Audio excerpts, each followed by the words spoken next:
Good morning, everybody. Today's lecture in the dermatology course is on common benign skin tumors. And as you can imagine, in the skin, actually, there are many different types of skin tumors that are benign. And these usually originate from the different cell types and structures that we have in the skin. You can have epithelial tumors originating from the epithelium, from the epidermis, for example, here, from the epithelial hair, from the epithelium of the hair follicle. They can originate from appendageal structures such as the sebaceous glands, such as the sweat glands, and of course they can originate from other things such as the vasculature that's there from the nerves, from fat, from fibroblasts in the dermis. So keep this in mind. That's why we have this variety of different skin tumors that can appear in the skin. And while most of these tumors are benign, keep in mind that a small percentage can also be malignant. And these will be covered in another lecture. The first entity we will actually discuss, benign skin tumor, and it's very common, is seborrheic keratosis. It's a very common tumor, usually encountered in people actually in their 4th decade of life. And it can occur anywhere on the body, except for the palms and the soles. Clinically, it usually presents as a stuck-on papule. It's as if like a Play-Doh on the skin. And it can be light to dark brown. It can be skin-colored. And the fact that it can be pigmented raises at times the suspicion for melanocytic lesions such as moles. And this is the main differential diagnosis you have to keep in mind, especially when we are entertaining irregular pigmented lesion. And thus this would bring in, for example, the possibility of melanoma. So that's why you have to keep this entity in mind and to always consider it in the differential diagnosis of melanocytic lesions. This is a picture here showing a seborrheic keratosis on the ear, behind the ear.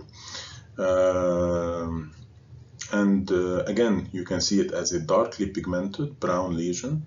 And of course, the main differential here would be a melanocytic lesion as well. This is another image showing a seborrheic keratosis. Now you can notice the variety or the various morphologies seborrheic keratosis can give. So now it's different in color than the previous lesion. So it's lighter in color. And also the surface is not smooth here. It's actually verrucous like a wart. But again, in this case, it's actually just a seborrheic keratosis. Now, an important thing to keep in mind is that whenever you have the acute, abrupt appearance of multiple lesions of seborrheic keratosis, usually on the trunk, this can be a clue of an internal malignancy. And this sign actually is called Laissez-Trilla sign. And specifically, it has been associated with gastrointestinal malignancies. So whenever you get acute eruption of seborrheic keratosis in an elderly patient, for example, you have to actually work up the patient for the possibility of an underlying malignancy. This is here an example of one patient with the Laissez-Trilla sign, and you can see that he has many lesions of seborrheic keratosis of different size and shape on the trunk. Now moving to another group of benign skin tumors that you know under the name of moles, and these are medically we term them as melanocytic nevi, and these of course they originate from melanocytes in the skin. And there are many subtypes, but the most common among these are actually the congenital nevi, the acquired nevi, the dysplastic nevi, and the halo nevi. Starting with the congenital moles or the congenital melanocytic nevi, they usually occur in like 1 to 2% of the general population, and we try to subclassify them depending on size. So Small congenital nevi are those that are less than 1.5 centimeters. Giant are those that are more than 20 centimeters. And of course, intermediate, it's between 1.5 and 20 centimeters. Clinically, they can show hair, so they can be hairy. The important thing to keep in mind with congenital nevi is the risk of melanoma. And this is usually encountered when we are actually seeing patients with giant melanocytic nevi, because these would have an 8 to 12% increased risk of melanoma. This is here an example of a small congenital nevus on the arm of a patient. This is another example of a patient with a congenital nevus that's larger in size. This is if you want more of an intermediate size melanocytic nevus. Of course, this has also the hairy component on top of the pigmented patch. Again, this is another example where you have actually a darkly pigmented melanocytic lesion, congenital, on the outer thigh or flank of this small kid. Now, another important feature when we are actually discussing congenital nevi is to keep in mind neurocutaneous melanocytosis. It may be associated especially with the giant types of congenital melanocytic nevi, or with the small congenital nevi that are occurring as satellite nevi or multiple lesions. And these, of course, by themselves, they have an increased risk of melanoma, and they can also be associated with increased intracranial pressure. This is here an example of a patient who has multiple satellite congenital melanocytic nevi, and this is more or less a larger size congenital melanocytic nevus in the genital area. Moving to the second type of melanocytic nevi, which is actually the common acquired melanocytic nevi. So these are not congenital, these appear later in life, what we also call the acquired moles. And again, this is very common. Almost everybody gets moles at a certain stage, especially in the first few decades of life. Usually the size is less than 6 millimeters, and of course the prevalence is affected by age, by genetic and environmental factors as well, especially ultraviolet exposure, so sun exposure. Lesions, of course, depending on the type of acquired nevi, can be flat or papular, so elevated, and they can vary in color as well. So they can be light to dark brown, or they can be skin colored. Now, there are usually 3 different types of common acquired melanocytic nevi, depending on where the nevus cells are. If they are only in the epidermis, we will call them junctional nevi, and these tend usually to be flat, pigmented lesions or macules. Compound melanocytic nevi are cells in the melanocytes are in the epidermis and the dermis, and usually they tend to be a little bit elevated, and usually they are pigmented. Intradermal, usually you have the nevus cells or melanocytes in the dermis only, and these tend to be elevated clinically, so papular, and they tend to lose color with time, so they become non-pigmented or depigmented with time. So they become skin colored. Now, it's always important to know how to approach melanocytic nevi in general in order to be able to differentiate what's benign or what's suspicious or malignant. And in general, one of the common ways or easy ways that we take into consideration is the ABCD rule or the ABCDE rule. Which takes multiple things or characteristics into account, including the architecture or the symmetry of the lesion. Is it symmetrical or asymmetrical? The B, with the border, is it ill-defined, irregular, or is it regular and well-defined? Color, if there is uniform color or non-uniform color. Dimensions or diameter, the size of the lesion. In acquired nevi, usually it should be less than 6 millimeters. And the E, which is elevation, is it flat or elevated? At times, some people consider the E to be evolution of the lesion. Is it changing over time or not? So these are important criteria to be like a first step in deciding if the lesion is benign or malignant, or at least suspicious. So this is a schematic diagram here showing examples of the different characteristics. So this is for this lesion, for example, is asymmetrical. This lesion has an irregular border. This lesion has multiple colors, so the color within it is non-uniform. And here, of course, the diameter, as we said, usually the larger the lesion, the more suspicious it can be. So usually we like acquired nevi to be less than 6 millimeters. This is an example here of a lesion which is relatively large in size. So this is even more than 1 centimeter, reaching almost 2 centimeters or even more in one dimension at least. There is irregularity a little bit in the border, and there is many colors in it, so it's non-uniform in terms of color. And it's asymmetrical as well. So here, for example, you have to consider the possibility of melanoma. And such lesions in general are biopsied to confirm if it's benign or malignant.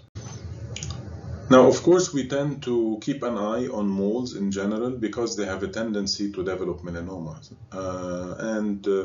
Based on scientific studies and the scientific literature, 30 to 50% of melanomas arise from pre-existing nevi. And this again stresses how important it is actually to follow the ABCDE rule, to actually follow up on moles, on nevi, to detect those that can be suspicious or those that can transform to malignant melanomas. Now, the third subtype of melanocytic nevi, and this is even more worrisome at times, is actually the atypical or dysplastic melanocytic nevi. These are important to keep in mind because they have increased risk of melanoma, and they can be sporadic or familial, and they usually start appearing around puberty. And again, it's very important to follow the rule here, and following them up, the ABCDE rule, to detect any changes that can be suspicious. And whenever this takes place, the lesion should be biopsied. This is here one example of a patient showing multiple atypical nevi. So you can notice there are more than 10 lesions here. Some are big, some are smaller lesions, some have non-uniformity in color, some have a little bit of funny look in terms of their border, for example, here and here. Of course, symmetry is not there in some of the lesions as well. So again, in such cases, you have to follow up the patient and to biopsy those lesions that are suspicious. Now, a fourth subtype, which is a special type of a melanocytic nevus, is what's called the halo or Sutton's nevus. And this is just, if you want, a regular nevus with a white halo around it.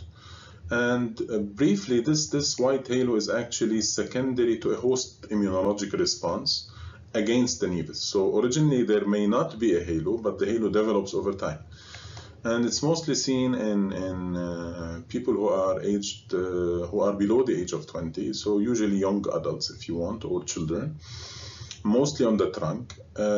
Important to keep in mind here that these patients have a high risk for vitiligo in like 20% of them. This is an example of a halo nevus. You can clearly see it in the middle, and this is the halo around it. Now, the natural course here is that the nevus initially doesn't have the halo. When you get the host response against it, you get the white color. And then over time, over several months, you start actually losing the nevus. So it becomes fainter and fainter until it goes away, it disappears completely. And then what's left behind is actually this whitish patch. And then even the whitish patch goes away and the skin becomes normal color again. But again, from the beginning till the end, it may take several months to few years actually. But again, in general, this is not worrisome by itself. It doesn't indicate malignancy in any way. Moving next to vascular tumors, vascular birthmarks specifically. And here we have two main categories. There are vascular tumors and vascular malformations, and we shall talk about the differences between the two in the next few slides. Classical example of vascular tumor is actually the infantile hemangioma. And these tumors usually are most common in the neonatal period, more common in girls than in boys. And when we say it's a tumor, not a malformation, we mean a benign proliferation of the endothelial cells, whereas malformation is not a proliferation of cells. Now, the natural course of infantile hemangioma is that in the first few months of life, there is significant growth. And then this is followed by several months to years of slow, spontaneous involution. This is one example here of an infantile hemangioma on the face of a child. This is another example of a hemangioma on the nose. Again, depending on the age of the patient, it may still be growing or it may be resolving. So it usually grows until it peaks in terms of size, and then it starts decreasing in size. As I said, usually the first few months there is quick, rapid growth, and then this is followed by usually few years history of slow involution of the lesion. This is a third example of a prominent infantile hemangioma on the face. Again, here it's in a critical location because it's near the eye and may affect the vision. And in such case, especially when it's that size, usually we like to treat those patients to avoid, again, complications. Now, when it comes to the resolution of infantile hemangiomas, in 30% of the cases, they usually resolve by the age of 3, in 50% by the age of 5, and in 70% by the age of 7 years. Now, if somebody is in doubt of the diagnosis of infantile hemangiomas and you need to confirm it, you can always check for the expression of GLUT1, which is glucose transporter protein 1 on the cells. Now, of course, hemangiomas can be superficial or deep. Superficial, they will be more like violaceous in color or red in color. The deeper they are, the more bluish they are. And of course, when they occur in certain locations, they may be associated with underlying anomalies. Finally, concerning the treatment, briefly, if the hemangioma is in a critical area, if it can cause complications, such as, for example, near the eye, near the mouth, near the ears, etc., you have to intervene. And usually the medical treatments that we have in our hands include systemic steroids, which was the standard of treatment like 20 years ago.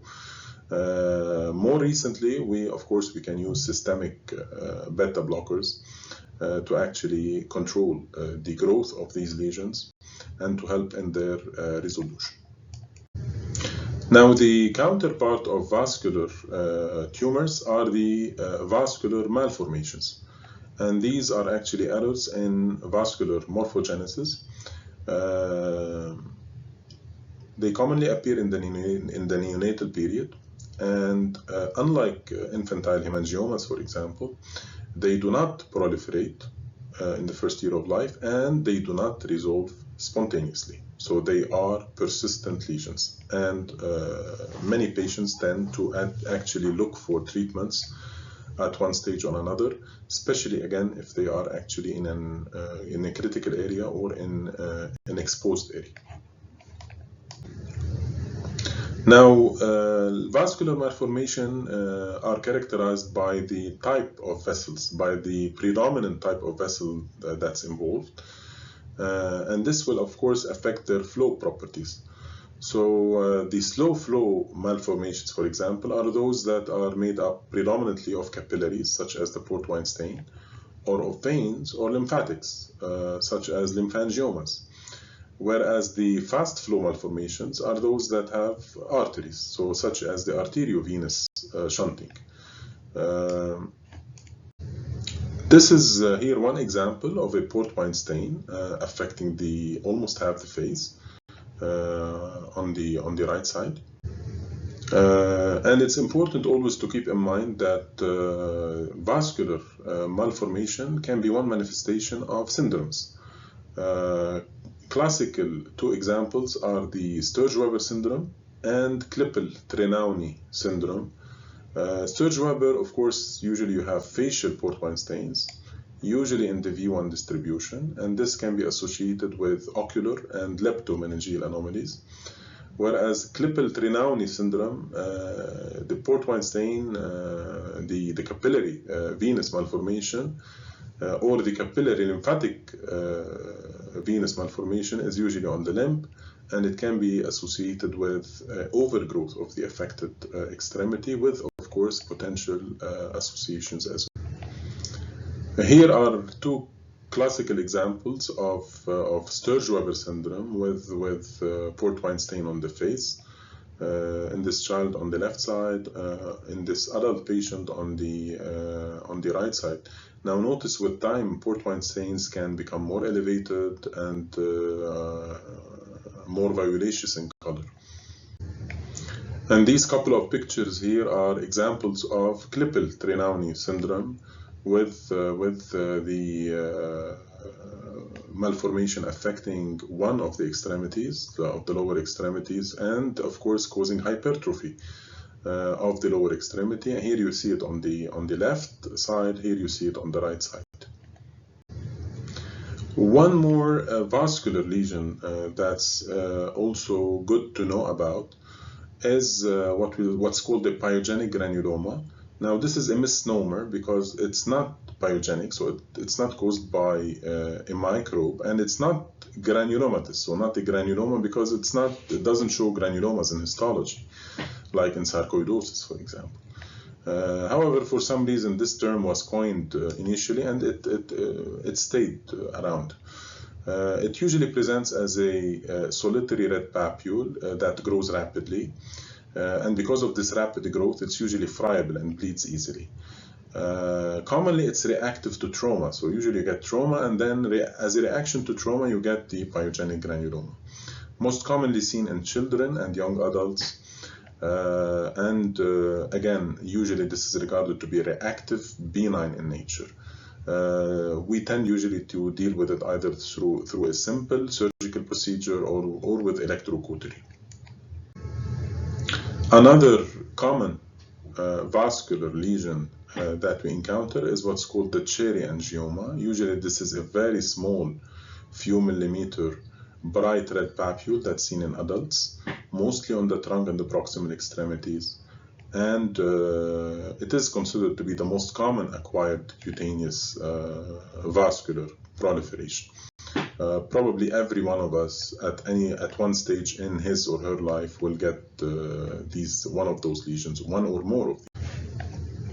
Moving to another type of a tumor, and here of course scars or hypertrophic scars or keloids, which are on the same spectrum. And these of course originate from cells in the dermis that are the fibroblasts. And this is of course because of excessive aberrant healing response to injury, and the injury could be anything: surgery, trauma, or inflammatory processes like acne. And it results from the increased production of collagen and decreased degradation. And anybody can be affected, but it can be more common, for example, in the Black population.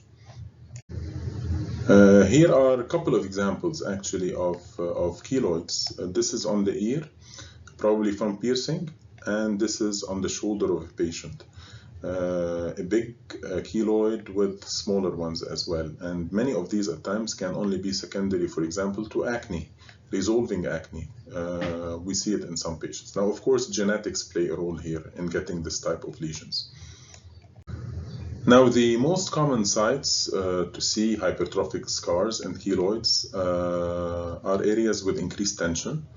For example, the upper trunk, the shoulders is one example, and the ear, for example, as well. Hypertrophic scars, usually, if you want to differentiate between hypertrophic scar and keloids, hypertrophic scar usually remains confined to the injury site. Whereas keloids, they grow beyond the injury site. Now, of course, management can be difficult at times.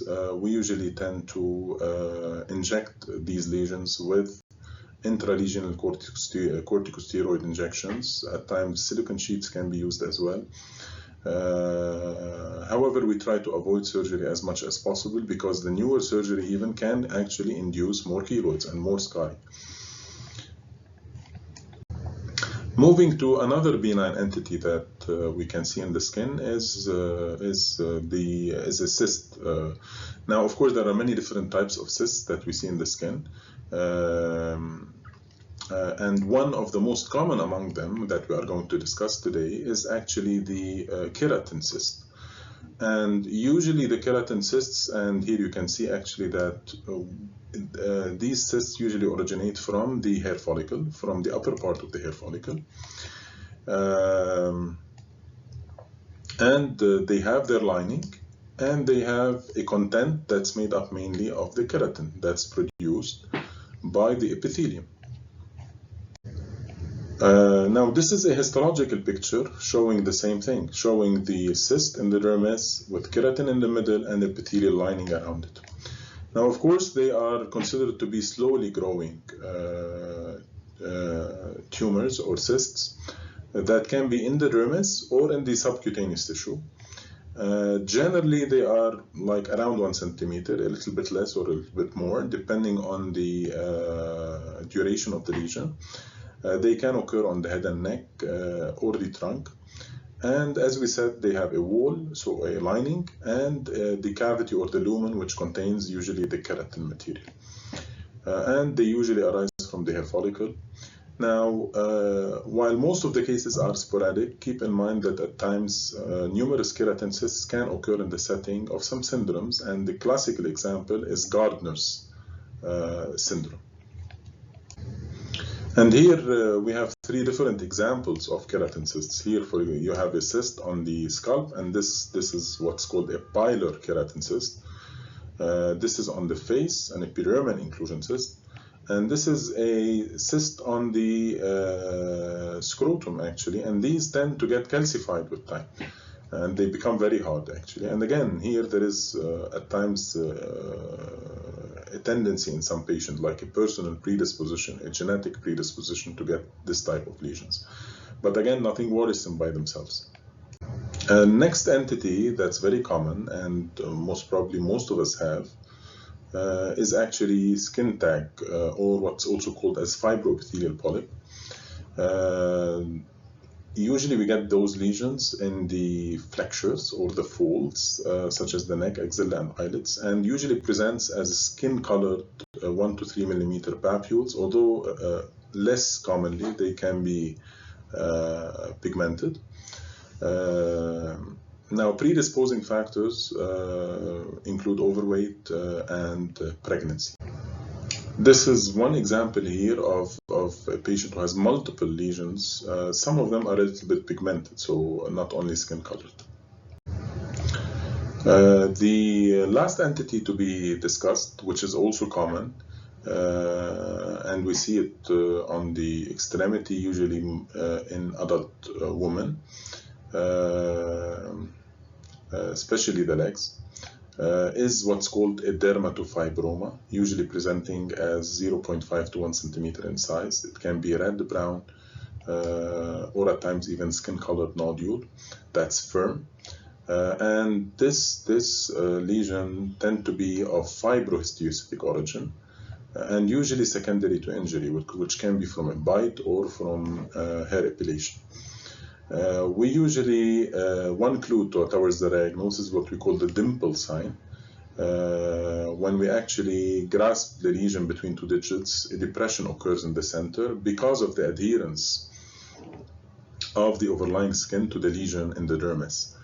So you get this dimple sign, and it's very helpful in the diagnosis. This is one example here of a lesion on the extremity of a patient. Again, usually they are firm. They can be, as I said, skin colored or red-brown in color. Thank you.